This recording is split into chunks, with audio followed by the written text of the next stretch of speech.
The maid wanted to take the mistress's place. She secretly hid her parents and younger brother in the employer's basement. Every time the master went to work, she let them come up to eat, drink, and relax. The mistress had been a comatose patient for 3 years, so they just needed to clean up and rush back to the basement before the master came home. For 3 years they lived like wealthy people, but the maid still wasn't satisfied. She wanted to become the official mistress and replace the comatose woman forever. Her first plan was to ensure the mistress never woke up. When the master was away, she tortured the mistress. She only washed the mistress's face every day and never her body. This caused the mistress's body to break out in red rashes all over. Then she only applied toothpaste to the mistress's sores and didn't apply any actual medicine to her. The master adored his wife, but because they didn't share a room, he never noticed anything unusual. One night, the master had a business dinner and wouldn't be home. The maid immediately called her family up from the basement. Her father urged her to seduce the master quickly so they could move upstairs openly. The maid was confident the master would fall for her eventually. As they sang and fantasized about the future, her brother's shout interrupted them.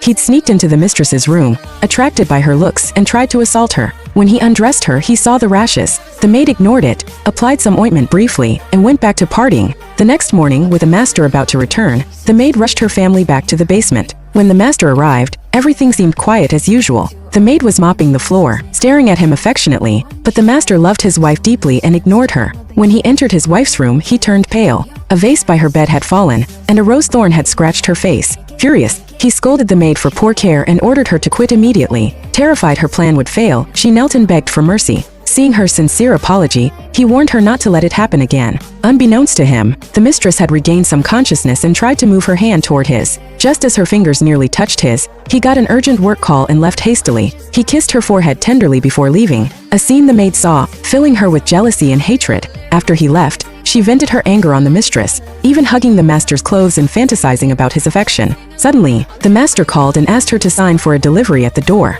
While she was away, the mistress slowly opened her eyes. She'd been aware of everything the maid did, but couldn't move or wake up. She tried to reach for the phone in the nightstand but accidentally knocked over the vase again. When the maid returned and saw the vase fallen, she suspected the mistress might be awake. To be safe, she grabbed a kitchen knife and stabbed the mistress. Seeing her lie still, the maid relaxed and left. The mistress sighed in relief when she heard the footsteps fade. While the master was away, the maid's family rushed up from the basement for lunch. After eating, the brother sneaked into the mistress's room again with evil intentions. Meanwhile, she was trying to use the phone to expose the truth to her husband. The master was already heading home after finishing work. When the brother entered the bedroom, both he and the mistress froze in shock. He yelled for his family to silence the mistress for good. The maid's father and brother held her hands down tightly. The maid gestured for her mother to drop a pill into a water glass, a pill that would keep the mistress asleep forever. Just then, the master reached the front door.